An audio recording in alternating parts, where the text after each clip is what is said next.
15 plus 15 plus 16 থেকে 40। তাইলে এই এলসিডি লাইটের কানেক্টরে আপনারা ভোল্টেজ পাইছেন কি?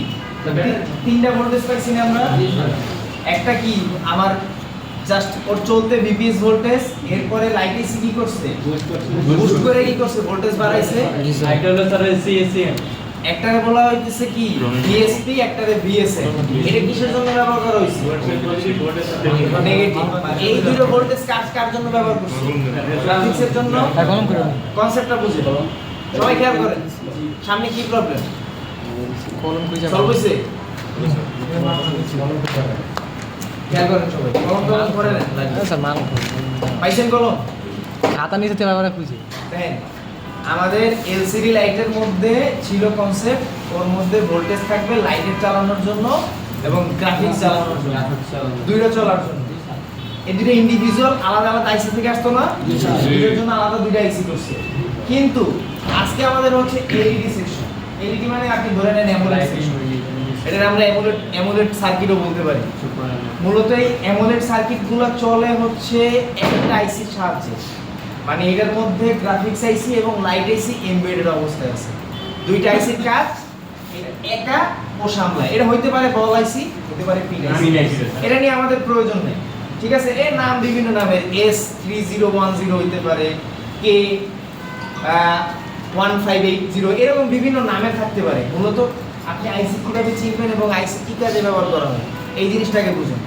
নরমালি আমাদের ডিসপ্লের আইসিতে যখন আমরা যাব না, আমাদের জানতে হবে আগে ডিসপ্লে বানায় কারা বা ডিসপ্লেগুলো প্রডিউসার কারা। মূলত ডিসপ্লে সবচাইতে বেশি কমন ব্যবহার করা হয় স্যামসাং এর প্যানেল অথবা এলজি প্যানেল। আমরা যতই এলইডি প্যানেলগুলো দেখি, যেগুলোর আমরা সুপার অ্যামোলেড বলি, ওলেড বলি, এগুলোর ম্যাক্সিমাম ব্যবহার মানে ম্যানুফ্যাকচারার হচ্ছে স্যামসাং অথবা এলজি। তো এই যে ডিসপ্লে তারা প্রডিউস করতেছে না, খালি ডিসপ্লে বানায় সাইডে দিছে কোম্পানি না লাগাই দিতেছে, এরকম না। ঘটনা ঘটতেছে কিভাবে? আপনি যখন একটা সাপোজ মনে করেন আপনি একটা ডিভাইস বানাবেন, আপনার ডিভাইসের মধ্যে আপনি স্যামসাং থেকে প্যানেল আনবেন, সাথে সাথে কি করবেন গ্রাফিক্স আর লাইট জ্বালানোর জন্য আপনি আইসিও স্যামসাং এর থেকে নিতেছেন। তার মানে হচ্ছে ম্যাক্সিমাম প্রবলেম সলভ বা সলিউশন আমি যদি এই একটা আইসির কনসেপ্ট বুঝি, তাইলে আমি ম্যাক্সিমাম প্রবলেম সলভ করতে পারবো। কারণ আমার তো কমন দুইটা ডিসপ্লে সবচেয়ে বেশি, এটা এমআই হোক বা রিয়েলমি হোক বা ওয়ানপ্লাস হোক বা অ্যান্ড্রয়েডে যত সেট আছে আপনার স্যামসাং হোক, ম্যাক্সিমাম অ্যাপেলও স্যামসাং এর ঠিক আছে। তো তারা কিছু হার্ডওয়্যার কত চেঞ্জ করছে, এটা তাদের জন্য ঠিক আছে। কিন্তু নরমালি আমাদের আইসি কাজ করে কোনটা? স্যামসাং এর থেকে ম্যাক্সিমাম আইসি। ঠিক আছে, তার মানে আইসির কনসেপ্টটা যদি আপনি একবার বুঝেন, আইসি যদি চিনতে পারেন এবং আইসি থেকে ভোল্টেজ কার জন্য বের হইতেছে, কয়টা ভোল্টেজ আপনার পরিমাপ করলে আপনি বুঝবেন যে আপনার এই লাইট আইসি ভালো আছে, এই জিনিসটা যদি আপনি একবারে ক্লিয়ারলি বুঝতে পারেন, তাহলে আপনার জন্য সহজ হয়ে যাবে। তাহলে আমরা প্রথম থেকে শুরু করলাম, সাপোজ আমরা এই একটা স্যামসাং এর একটা প্যানেল ইউজ করা হয়েছে এবং স্যামসাং এর একটা আইসি। ঠিক আছে, এই আইসিটা চলতে তার কয়েকটা ভোল্টেজের ব্যবহার করা হয়েছে। প্রথমত সে একটা আইসি চলতে মেইন ভোল্টেজ লাগবে, যেটা হচ্ছে ভিপিএস ভোল্টেজ। এখন আমার ফোনের স্টোরেজ ফুল, 1 জিবি খালি আছে, কিছু করা যাবে না। স্টোরেজ ফুল কি করবেন? আর পারে নেড়ে নিয়ে যাইতে, কিন্তু এটা দিয়ে টাচে নিয়ে রাখবেন, এটা টাচ কাজ করে না। চেঞ্জ করে দিবেন? ঠিক করতে পারবেন না, চেঞ্জ করা লাগবে।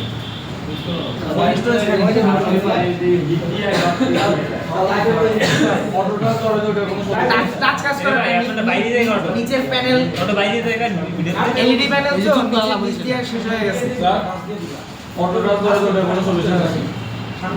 হার্ডওয়্যার এটাই বুঝাইতেছি। এখন যদি একটু খেয়াল করেন তাহলে ফোকাস লক করে দে। এলসিডি প্যানেলগুলো আসলে কি জানেন? আপনি ডিসপ্লে কানেক্টরে লাগাইছেন, ডিসপ্লেটা ক্র্যাক পুরো ভেঙে গেছে, তখনও কাজ করবে না। কারণ ওর মধ্যে যে ভোল্টেজ যে সিপিইউ থেকে সিগন্যালগুলো আসতেছে, এই সিগন্যালগুলো উল্টাপাল্টা কাজ করে। ঠিক আছে, এই জন্য এলইডি ডিসপ্লে ভাঙলে যদি কোনো ধরনের ড্যামেজ হয়, তখন আস্তে আস্তে ওর পুরো ডিসপ্লেটাকে বাদ করে দেবে। ঠিক আছে, এটা আসলে রিপেয়ার করা যায় না, মানে জাস্ট রিপেয়ার করা যায় কোনটা? যেটা হচ্ছে আপনার উপরের কভার গ্লাস, আলাদা কাঁচ যেটাতে আমরা বলি, বা উপরের যে গ্লাস, আমার গ্লাস যেটা আমরা গরিলা গ্লাস বলি বা ড্রাগন ট্রেল গ্লাস বলি বা সেফায়ার যা ধরেন আপনি, কিন্তু এর উপরে যে কভার গ্লাস ওটা একমাত্র রিপেয়ার করা যায়, কিন্তু Soldering এলইডি gorilla ডিসপ্লে আর কোনো কিছু রিপেয়ার করা যায় না। কারণ কি, ওর মধ্যে আছে কি ছোট ছোট লাইট, ছোট ছোট লাইট আপনি কেমনে রিপেয়ার করবেন? এক সাইড দিয়ে তো লাইট আপনার ধরেন ড্যামেজ হয়ে গেছে, ওই লাইটগুলো তো রিকভার করা সম্ভব না। না তো যাই হোক, এখন আমরা এই পুরো আইসিতে আসি। দেখেন আমাদের এই একটা আইসি, এটা হইতে পারে বল, হইতে পারে পিন। সাপোজ আমরা ধরে নিলাম এটা একটা বল আইসি, এই যে লেগগুলো দেখতেছেন এগুলো ভিতরে মনে করেন ফোটা ফোটাগুলো, এগুলো জাস্ট আমরা বোঝার সাথে বাইরে থেকে দিয়ে বুঝাই দিতে হবে, মানে দেওয়ার ট্রাই করতেছি। এখন দেখেন এইখানে একটা ভোল্টেজ ঢুকছে কে? ভিপিএস। এই ভিপিএস ভোল্টেজটা আসছে কোথা থেকে বলেন তো? পাওয়ার আইসি থেকে পাওয়ার আইসি মাথায় রাখেন না, একটু চিন্তা করেন। বিপিএস ভোল্টেজ সবসময় তৈরি করে হচ্ছে বিকিউ বা চার্জিং আইসি, তার মানে এই ভোল্টেজটা আসছে আমাদের চার্জিং আইসি থেকে। এখন দেখেন আমাদের এইখানে কয়েল আছে কয়টা? একটা, দুইটা, তিনটা। নরমালি আমাদের এই যে একটা ভিপিএস ভোল্টেজ কি কয়েলও নিছে না? নিছে। তো ওরা কাজ করতেছে কম্বাইন, মানে এই লাইনের সাথে এই লাইনের সংযুক্ত আছে, মানে এই মাঝখানে একটা কয়েল বসানো আছে, বা এই দুইটা লাইনের কাজ করার জন্য একটা সুইচিং লেগ হিসেবে কয়েল ব্যবহার করা হইতেছে। মানে এই দুইটার মাঝখানে আপনি ধরে নেন একটা কয়েল, দুইটা লাইনই সেম লেগ, ঠিক আছে? এই জন্য এখানে বলা হইছে সুইচিং ওয়ান, মানে এটা এক নাম্বার কয়েল ধরা হইছে, ঠিক আছে? মূলত আমরা লাইট এসি কিভাবে চিনবো এই জিনিসটা আগে বুঝুন। লাইট এসি আমরা চিনতে গেলে ওর পাশে তিনটা কয়েল থাকবে মাস্ট। দেখেন আমরা আগে লাইট এসি রেকর্ড দিই, এটা আমাদের লাইট এসি না? এই যে এটা আমাদের লাইট এসি না? দেখেন এই একটা কয়েল, এই একটা কয়েল, এই একটা কয়েল, তিনটা কয়েল ব্যবহার করছে। তিনটা কয়েলের কাজ কি? আমাদের একটা হচ্ছে ভোল্টেজ পজিটিভ লাগবে গ্রাফিক চলতে, একটা লাগবে নেগেটিভ গ্রাফিক চলতে, দুইটা ভোল্টেজ লাগে না? আমরা এলসিডি এর ক্ষেত্রে করছিলাম কি ভিএসপি ভিএসএ, কিন্তু এই জায়গায় ওই নামটা চেঞ্জ হয়ে কি হয়েছে দেখেন তো? ওই নামটা চেঞ্জ হয়ে আমাদের নামটা হইছে কি দেখেন, ইএলভিডিডি ইএলভিএসএস, খালি নাম চেঞ্জ হইছে। এবং সাথে সাথে তার ভোল্টেজও চেঞ্জ হইছে। ওইটা ছিল আমাদের 5 ভোল্ট প্লাস 5 মাইনাস 5, এতটুকু তো সবার মনে আছে? মনে আছে। এটা 4.6, এটা প্লাস 4.6 ভোল্ট হচ্ছে ইএলভিএসএস এ, ভিডিডি তে, আর ভিএসএস এ হচ্ছে 4.4, ঠিক আছে? মাইনাস 4.4। তাইলে আমরা যদি এখন ধরে নিই এটা হচ্ছে আমাদের গ্রাফিক্স এর জন্য প্লাস 4 মাইনাস 4, ঠিক আছে? একটা প্লাস 4, একটা মাইনাস 4। আর একটা আছে কি আমাদের, যেহেতু এটার মধ্যে গ্রাফিক্স এবং লাইট দুটোই এমবেডেড অবস্থায়, তার মানে এর থেকে লাইটের আউটপুট বের হইতেছে। তাইলে লাইটের জন্য আমাদের দেখেন এইখানে একটা আলাদা লাইন আছে না, ইএলএবিডিডি, এটা একটা অ্যানালগ সার্কিট, ঠিক আছে? ওই অ্যানালগ সার্কিট চালাইতে হলে ওর একটা ভোল্টেজ লাগে। এখন কত ভোল্টেজ লাগে? নরমালি আমরা এলসিডি সার্কিটের ক্ষেত্রে করছিলাম 15 থেকে 40, কিন্তু আমরা যখনই এলইডি তে আসবো বা অ্যামোলেড প্যানেলে আসবো আমাদের এই ভোল্টেজটা ডাউন হয়ে যাবে, এটা 7 থেকে 8 ভোল্ট পর্যন্ত যায়। সবচেয়ে কমন হচ্ছে 7.3 ভোল্ট, এই জন্য আমরা 7.3 দিছি। তাইলে এখন যদি আমরা এই তিনটা কয়েলের কাজ চিন্তা করি, একটা আমার ভিএস ইএলভিডিডি, একটা ইএলভিএসএস, আর একটা ইএলএবিডিডি, মানে তিনটে সহজ করে আমরা নাম মনে রাখার দরকার নেই। একটা হচ্ছে গ্রাফিক্সের পজিটিভ, একটা গ্রাফিক্সের নেগেটিভ, আর একটা লাইটের পজিটিভ। ক্লিয়ার? জি জি স্যার। যে কোনো আইসি যখন আপনি দেখবেন লাইট আছে আর পাশে তিনটা আইসি এরকম, ডায়োড পরে আমরা আসতেছি। ডায়োড দেয় নেই আইসির মধ্যে দিয়ে রাখছে ডায়োড ধরে, ঠিক আছে? সব সার্কিটের মধ্যে যে সব দিয়ে রাখবে, এই ডিভাইসটা কি খুব দামি ডিভাইস না স্যার, আপনাদের কাছে যেটা আছে জাতীয় ডিভাইস স্যার। আমরা যখন একটু ভালো ডিভাইসের দিকে যাব তখনও কনসেপ্টটা সেমই থাকবে, যে তিনটা কয়েল, একটা হচ্ছে তার গ্রাফিক্সের পজিটিভের জন্য কয়েল ব্যবহার করছে, একটা গ্রাফিক্সের নেগেটিভের জন্য কয়েল ব্যবহার করছে, আর একটা হচ্ছে লাইটের পজিটিভের জন্য ব্যবহার করছে। তাইলে আমরা এই তিনটা লাইন পাইছি, ইএলভিডিডি 4.6, ইএলভিএসএস -4.4। দুটো ভোল্টেজ হচ্ছে আমাদের গ্রাফিক্সের জন্য, এবং কানেক্ট হচ্ছে কার সাথে? এলসিডির সাথে। এটা কিন্তু আমাদের এলসিডি কানেক্টর। এরপরে আরেকটা লাইন গেছে কই দেখেন, কই আমাদের নরমালি এইখান থেকে আরেকটা ভিপিএস কয়েল গিয়ে সুইচিং করছে। সাপোজ মনে করেন যে আমাদের ইএলভিডিডি চলতে আমাদের সুইচিং 1 থেকে আমাদের ভোল্টেজটা যাইতেছে, তাইলে সুইচিং 1 থেকে এটার আমরা ধরতে পারি আউটপুট 1, ঠিক আছে?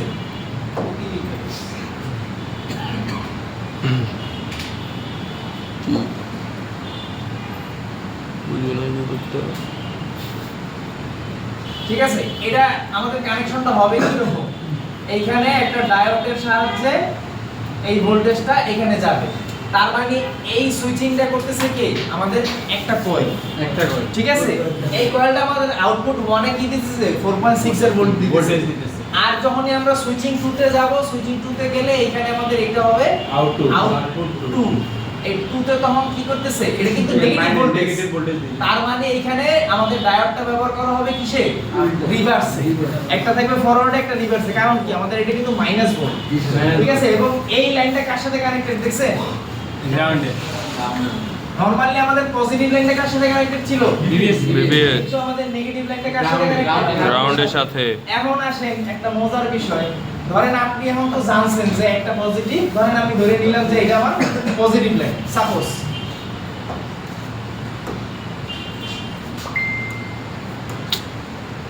এটা দিলে দেখা যাবে লাভ না। লাভ দিলে তো মজা লাগে না। হলুদ দেন আর গোলাপি চলছে গোলাপ কি দেখা যাবে? দেখছেন স্যার, খারাপ স্যার। হলুদ দেন গোলাপি তো নাই এর মধ্যে। হলুদ দেন আচ্ছা, সাপোজ ধরেন এটা হচ্ছে আমাদের বিপিএস ভোল্টেজ আনতেছে, ঠিক আছে? প্লাসটা দেখা যাইতেছে? ধরেন এই লাইনটা হচ্ছে আমাদের বিপিএস ভোল্টেজ। সাপোজ একটু খেয়াল করেন, এটা হচ্ছে আমাদের কি? VPS voltage. আমাদের গ্রাফিক্স চলতে গেলে তার দুইটা ভোল্টেজ লাগবে, একটা প্লাস 5 একটা -5 প্লাস 5 না, সরি, প্লাস 4.6 4.6 দিতেছে কে?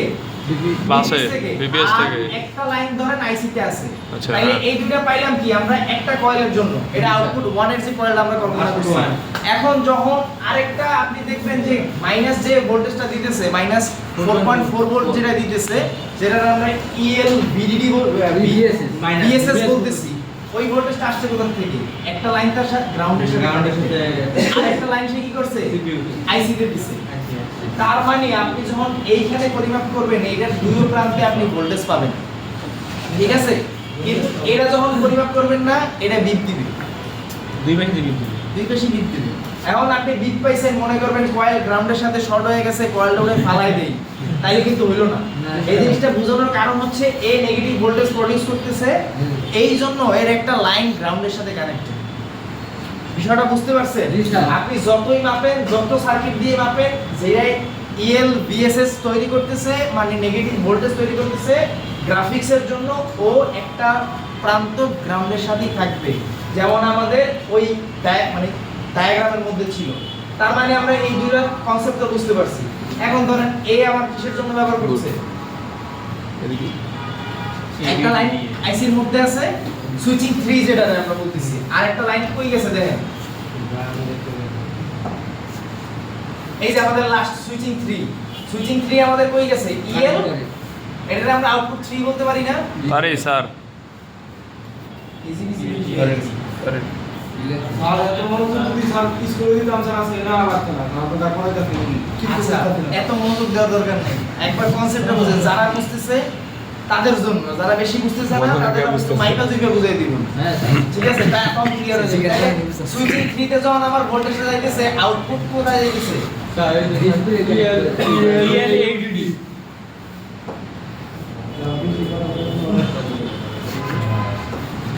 এটা যাইতেছে আমাদের এইখানে, বাস ঠিক আছে? স্যার, এটা আমাদের ভোল্টেজটা কত? 7.3। এটা হচ্ছে মিনিমাম রিকোয়ারমেন্ট, হাইয়েস্ট 8 ভোল্ট পর্যন্ত যাইতে পারে। সহজ ভাষায় এটা আমি বুঝলাম কি দেখেন, আমার প্রথমে একটা আইসি চলতে গেলে ওর একটা ভোল্টেজ লাগে, আইসি নিজস্ব অ্যাক্টিভেশন করতে গেলে এই ভোল্টেজটা দিতেছে ভিপিএস থেকে, মানে চার্জিং আইসি দিতেছে। এরপর কি করলো, এই চার্জিং আইসির সাথে কম্বাইন করে একটা সুইচিং লেগ যারে বলা হয়, মানে দুইটা লাইন একসাথে যখন কয়েলের মাধ্যমে অ্যাক্টিভ হয়, ওইটারে বলা হয় সুইচিং। এই সুইচিং করতেছে কে? ধরেন আমার এক নাম্বার একটা কয়েল, হ্যাঁ, এটার আমরা সুইচিং 1 বলতেছি। এই জন্য এই সুইচিং 1 আমার অ্যাক্টিভ করতেছে কি? ইএল ভিডিডি, মানে আমার গ্রাফিক্স চলতেছে, প্লাস 4.6 ভোল্ট লাগবে, এটা দিতেছে কি? আমার এক নাম্বার একটা কয়েল। আমার কয়েল যেহেতু তিনটা কয়েলের আগে হিসাবটা আমি বুঝি, তাইলে ফার্স্ট কয়েলের হিসাব আমি পাইলাম 4.6 এ পাঠাই দিল আমার এলসিডি কানেক্টরে, এই জায়গায় ভোল্টেজ চলে আসছে। এরপরে যখন আমি সেকেন্ড কয়েল নাম্বারে কয়েল যাইতেছি, ওই কয়েলের কিন্তু নেগেটিভ ভোল্টেজ প্রডিউস করে, মানে হচ্ছে ইএল ভিএসএস বলতেছে, হ্যাঁ, এনাবেল লাইট বা extra low supply for source, এরকম ফুল ফর্ম আসে, দরকার নাই। আপনি মনে রাখেন যে গ্রাফিক্সের জন্য নেগেটিভ ভোল্টেজ, তাহলে নেগেটিভ ভোল্টেজটা আমার দ্বিতীয় কয়েল থেকে আসতেছে এবং দ্বিতীয় কয়েলটা কই গ্রাউন্ডের সাথে কানেক্ট। এখানে প্রত্যেকটা কয়েলে কিন্তু মান দেওয়া আছে, ঠিক আছে? আমরা সহজভাবে ডিএসও দিয়া পালস যখন জেনারেট করতে দেখি যে একটা আইসি থেকে পালস বের হইতেছে, তখনও বুঝি যে আইসি ভালো। এখন যেহেতু ডিএসও ছাড়া আমরা পরিমাপ করতে চাইতেছি, তখন আমাদের এই মানে কয়েলের কনসেপ্টটা বুঝতে হবে যে আমার কয়েল থাকবে তিনটা কয়েলের মধ্যে একটা পজিটিভ একটা নেগেটিভ ভোল্টেজ দিবে আর একটা লাইট চালানোর জন্য ভোল্টেজ দিবে। তাহলে আমরা দুটো পাইলাম, প্লাস এবং মাইনাস। আর যেটা আমাদের লাইট চালানোর জন্য দেখেন এটার কিন্তু মানও বেশি, কয়েলের মান বেশি না, কারণ ভোল্টেজ প্রডিউস করছে কত 7.3। এখন এই নিতেছে ভিপিএস ভোল্টেজ এবং সুইচিং এর মাধ্যমে আইসি রে ট্রিগার করে সে কি করতেছে 7.3 ভোল্ট প্রডিউস করতেছে। তার মানে একটা ডিসপ্লে চলতে গেলে আপনার এখন যে পরিমাণ ভোল্টেজ আছে সব ঠিকঠাক মতো আছে। এখন আসেন, আপনি তিনটা কয়েলের বিষয় বুঝতে পারছেন, এই লাইন তিনটা ডিসপ্লে কানেক্টরে গেছে, ওকে। এখন এই ভোল্টেজগুলো কখন পাবেন আপনি? যখন আপনার ডিসপ্লেটা কানেক্টরে লাগানো থাকবে, এর আগে কিন্তু আসবে না। কারণ এটা একটা আমাদের বর্তমান সময়ের মানে অ্যামোলেড প্যানেল, এটা বর্তমান সময় না, এই টেকনোলজি ধরেন 8-10 বছর আগে থেকে প্রচলিত আসছে, ঠিক আছে? তার মানে এটা যে নতুন বানাইছে, গতকালকে বানাইছে, আজকে আপনি শিখতেছেন এমন না। এটা 10 বছর আগের সেম সার্কিটটা এখনো মোবাইল ফোনের মধ্যে সেম কনসেপ্টে চলতেছে, ঠিক আছে? তার মানে আপনি ডিসপ্লে লাগাবেন, সাথে সাথে মনে করেন যে আপনার সিপিইউ সিগন্যাল পাবে, সিপিইউ কার থ্রুতে সিগন্যাল পাবে। এখন আসেন মজার খেলায়, এতক্ষণ তো ছিল জাস্ট আইসি এবং কয়েলের যত সুইচিং এর যে বিষয়গুলো ছিল, যে আইসি অ্যাক্টিভ হয়েছে, কয়েল সুইচিং করছে, আমার এখানে ভোল্টেজগুলো জেনারেট করতেছে। এখন আসে যখন আপনি ডিসপ্লে কানেক্টর লাগাইতেছেন, ডিসপ্লে লাগাইতেছেন, আপনার মোবাইল ফোন কিভাবে ডিটেক্ট করে? মূলত ওর সিপিইউ থেকে সিগন্যাল দুইটা লাইন আসছে, ঠিক আছে? যে এই লাইন দুটারে আমরা বলতেছি কি সিপিইউ থেকে দুটো এলডিও এর মাধ্যমে আসতেছে। একটা হচ্ছে আমাদের ধরে নিই আমরা 1.8, একটা হচ্ছে 2.8, মানে দুইটার জন্য ভোল্টেজ। কারণ দেখেন এইখানে আবার এনাবেল লাইট 1, এনাবেল লাইট 2, দুইটা লাইন আমরা কল্পনা করছি। মানে আমার ডিসপ্লে জ্বলতে তো লাইট আগে জ্বালাতে হবে, এরপর একটা গ্রাফিক্স আসবে। গ্রাফিক্স তো আমার আইসির মাধ্যমে দিল, কিন্তু ডিসপ্লে যখনই লাগতেছে তখন আমার এই গ্রাফিক্সটা কিভাবে কানেকশন পাবে বা লাইটটা কিভাবে জ্বলবে? এই লাইটটা জ্বলবে সিপিইউ এলডিও থ্রুতে দুইটা সিগন্যাল পাঠায়। এখন এলডিও কি জিনিসটা তো আপনারা জানেন, যে এলডিওটা ছোট সার্কিট, এই সার্কিটের কাজ হচ্ছে ভোল্টেজ, একটা ভোল্টেজ নিয়ে অন্য একটা ভোল্টেজে ড্রপ করতে পারে, এই জন্য এটা বলা হয় লো ড্রপ আউট। দেখেন এখানে এলডিওর কনসেপ্ট আগে বুঝেন। এলডিও ভোল্টেজ নিচে কত? প্রথমে 2.0, এটা আবার ধরেন পাওয়ার এসে থেকে একটা রেগুলেটিং ভোল্টেজ নিচ্ছে। 2.0 তো আর ভিপিএস থেকে নিতে পারবে না, পারবে? এতটুকু তো বুঝেন। তাইলে আমার এখান থেকে ধরেন একটা রেগুলেটিং ভোল্টেজ ঢুকছে কই এলডিও তে, এবং আউটপুটে গেছে কত 1.1। প্রথমে সিগন্যালটা আসছে কোথা থেকে? আরেকটা লাইন কই গ্রাউন্ডের সাথে। সেম ওয়েতে দ্বিতীয় যেটা আছে আমাদের, এটা কিন্তু ভোল্টেজ বেশি, দুইটার দুইটা আলাদা ভোল্টেজ, ঠিক আছে? এইখানে ভোল্টেজটা নিচে সে ইনপুটে নিচে 3.7 এবং সিগন্যাল নিচে কার মাধ্যমে? সিপিইউর মাধ্যমে। দুইটা সিগন্যালই কিন্তু এনাবেল সিগন্যাল। দুনিয়ায় যত এনাবেল সিগন্যাল আছে সব 1.8। এই জিনিসটা আপনি মাথায় রাখেন, এটা বলার দরকার নেই। এনাবেল সিগন্যাল মানে ইএন দেখছেন 1.8, ঠিক আছে? তাইলে আমরা সিপিইউ থেকে একটা সিগন্যাল নিলাম, আমার একটা গ্রাউন্ড থাকবে, আর একটা হচ্ছে আমার আউটপুট। তাইলে এখন আমাদের পাইলাম কি? দুইটা লাইন পাইছি না?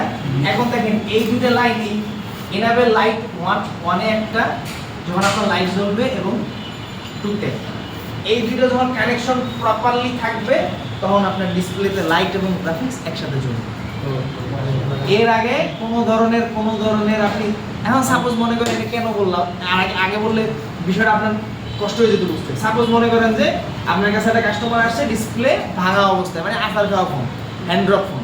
কারণ আপনি ডিসপ্লে ভাঙা দিকে প্রথমেই মনে করেন যে চিন্তা করছেন সকালবেলা পাইছি এটা কাস্টমার, এখন এটারে কোপ মারবো, ডিসপ্লের দাম কত? আপনার কেনা ধরেন 1600, সাপোজ আপনি বিল করছেন 3500, এখন আপনি বিল করে ফেলছেন 3500 টাকা, কারণ আপনার ভালো একটা প্রফিটও থাকবে, আপনি চিন্তা করে ফেলছেন। তো এখন আপনি যখনই ডিসপ্লে লাগাইতেছেন, একটা, দুইটা, তিনটা, চারটা, পাঁচটা সেম লাইট আসে, গ্রাফিক্স আসে, কিচ্ছু আসে না, অন্ধকার। তাইলে এখন কি আসলে আপনার ডিসপ্লেতে ফল্ট ছিল? না, ডিসপ্লে ভাঙা, ধরে নিলাম ডিসপ্লে ভাঙা, ডিসপ্লেও খারাপ, কিন্তু ডিসপ্লের সাথে সাথে কি সার্কিট খারাপ না? এখন ধরেন এই এনাবেল সিগন্যাল, এই এলডিও মনে করেন যে আসার খেয়ে এলডিও হারাই গেছে, সার্কিট থেকে খুলে গেছে, এলডিও দেখছেন না আপনারা ফিজিক্যালি? এলডিও যদি খুলে পড়ে যায়, সাপোজ পড়ে গেছে, তাইলে কি আপনার এখানে এনাবেল শেপ দিতে পারবে? আর এনাবেল না দিতে পারলে কি সে ডিসপ্লে লাইট আলো জ্বালাইতে পারবে? এই কনসেপ্টে এখন বুঝতে পারছেন যে আসলে জিনিসটা যত সহজ আমরা কল্পনা করি অত সহজও না, আবার এত কঠিনও না।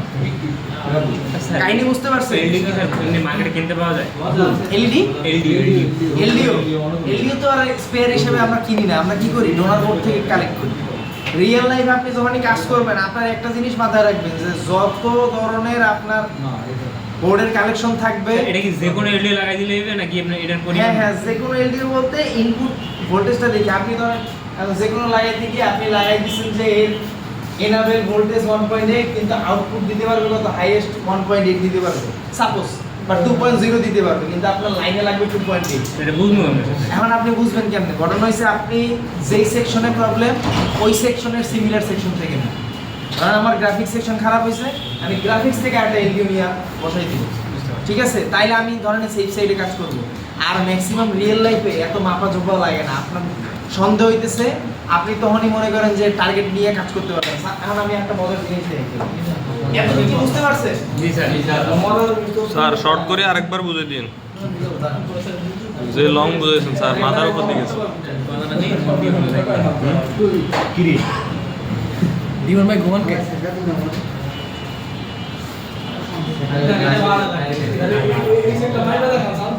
হ্যাঁ না নাকি বুঝাই না, আপনারা খালি আছেন। কোন সাইড আছে?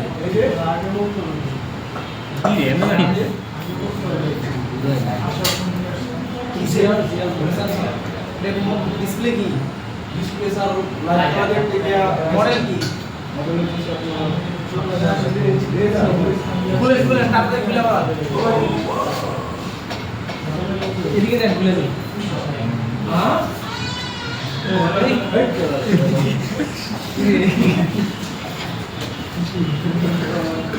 মানে জিত গেছে রে, মানে জিত গেছে।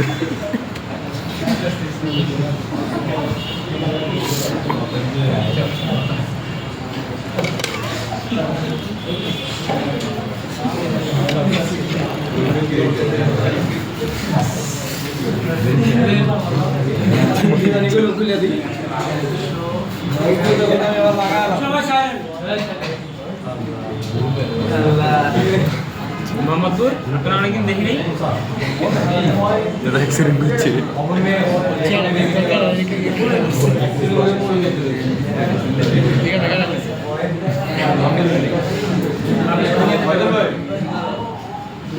আমরা এক্সপেরিয়েন্স কথা শুনে আলহামদুলিল্লাহ বলছি প্রথম বস আমি বলেছি আমি তো আলহামদুলিল্লাহ আমাদের বাসা দিতে তাই তো অনেক